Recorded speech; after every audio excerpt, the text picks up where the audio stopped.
هەر چالاکیێکی هوەری و فەرهەنگی لە خۆراوە هەوڵێکە بۆ خۆناساندن و پتر ئاڵوگۆڕی فەرهەنگی و سازکردنی پەیوەندی شارستانی و هەماهەنگ پێکەوە. بەڵام ئایا کورتە ئەوڕۆکە توانیوێتی ئەو پردە فەرهەنگی و هوەریە ساز بکات؟ من زۆر شت لەبارەی فەرهەنگ و ئەدەبیاتی کوردستانەوە نازانم. من لەبارەی داعش و ئەوستەمکاریانە ئاگادارم کە بەرامبەر یەزیدیەکان ئەنجام درا. بەڵام زۆر خۆشە ئەگەر کتێبێک بدۆزیتەوە زیاتر لەبارەی شوناسی کوردەوە شارەزا بێت کە لە تێڕوانینی کوردەکان خۆیانەوە نووسراوە. باشترە لەوەی کە کەسێکی بیانی کە ڕەنگە ڕۆژنامەوانێکی ئەمریکی بێت ڕەنگە لە ڕوانگەیەکی جیاوازەوە باسی شوناسی کورد بکات. دەستگای بەدرخان لە چالاکیێکی هوەری و فەرهەنگیدا تابلۆ و کتێب و ئیشی دەست لە پیشانگایەکدا کۆ دەکاتەوە. ئێمە لە 2010 لە فیستیڤاڵی حوتەمی بەدرخان کە لە ئەمریکا لە واشنگتن دیسی کردمان مۆنۆدراما ئیدی کورتە فیلم فیلمی سینەمایی پێشانگای کتێب و چەندین سیمینارمان پێشکەش کردووە. ئەمە جاری سێممانە لە ئەمریکا بەپێی ئەو بەرنامەی کارمان بۆ کردووە ئێمە کارەکان پێشکەش دەکەین. ئەم چالاکیە لە بینای نوێنەرایەتی حکوومەتی هەرێم لە واشنگتن پێشکەشکرا. لەو بارەیەوە بەیانسامی چالاکیەکە هەڵدەسەنجێنێت. بەڕاستی ئێمە وەک نوێنەراتی حکوومەتی هەرێم زۆر پێمان خۆشە زۆرتر ئیشی کولتوری و فەرهەنگی و هوەری بکەین لە ئەمریکا. ئەوە 2 ساڵ و نیوە کە من لێرەم بەداخەوە بودجەی ئێمە زۆر لە سەرفشارێکی زۆرە گەورەیە. لەبەرەوە هەتا ئێستا نەمانتوانی فستیڤالی هوەری کوردی یا پێشانگای هونەرمەندەکان بکەین و هەر هەدەفمان هەیە ئەو شتانە بکەین. بەڵام زۆر خۆشحاڵین کە دەمانتوانی ئەم شتە چکۆلەیە پێشکەشی برادرانی کورد و ئەمریکی بکەین لە واشنگتن.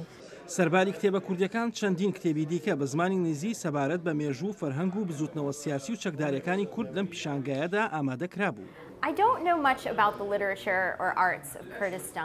من زۆر شت لەبارەی فەرهەنگ و ئەدەبیاتی کوردستانەوە نازانم. من لەبارەی داعش و ئەوستەمکاریانە ئاگادارم کە بەرامبەر یەزیدیەکان ئەنجام درا. بەڵام زۆر خۆشە ئەگەر کتێبێک بدۆزیتەوە زیاتر لەبارەی شوناسی کوردەوە شارەزا بێت کە لە تێڕوانینی کوردەکان خۆیانەوە نووسراوە. باشترە لەوەی کە کەسێکی بیانی کە ڕەنگە ڕۆژنامەوانێکی ئەمریکی بێت ڕەنگە لە ڕوانگەیەکی جیاوازەوە باسی شوناسی کورد بکات. ما عەبدوڕەحمان چەند ساڵە لە ئەمریکایە. سەردانی زوربەی چالاکیە فەرهەنگی و هوەری و ئەدەبی و فیستیڤاڵەکان دەکات و ئامادەجی هەیە. من وەکو هەستی نەتەوایەتی کورد وەکو کوردێک پێم خۆشە لە هەموو شتەکان بەشدار بم. بەتایبەتی مەسەڵەن هەر پێشەنگایەک بێ یا هەر کۆڕووکۆبوونەوەیەک بێ بۆ ئەوەی بتوانین لێوێ باسی کوردی تیا بکەین. جا ئەگەر بە چەند کەلێمە وشەیەکیش بێت هەر لەبەر ئەوە من زیاتر حەزم لێ و دەبێت بەشدار بم لەو شوێنانە. هەڵبات فەرەنگخوازان و ئەدیبان و هونەرمەندانی کورد دەخوازن وەک کۆمەڵگەکانی دیکە وەک ئەرمەنیەکان و ڕووسیەکان و تورکەکان چالاکی بکەن لە ئەمریکا. بەڵام ئایا ئەو دەرفەتیان هەیە؟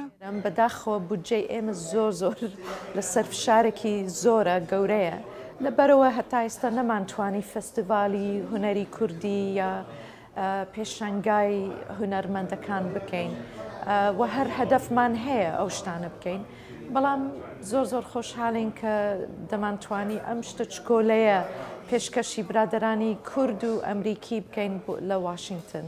ئیشی دەست و دەزڕەنجینی شانەز جەمال بەشێکی دیکەم چالاکیە بوو. بەدڵنیاییەوە بەشێکی دیکەی ناساندنی فەرهەنگ و کولتور دەزڕەنجینیە.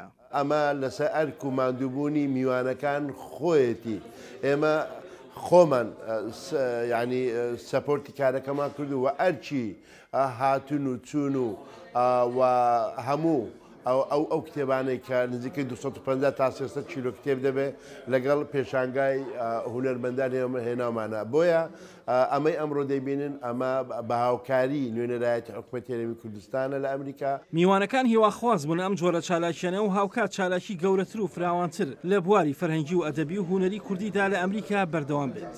ئاسۆ جەبار، دەنگی ئەمریکا.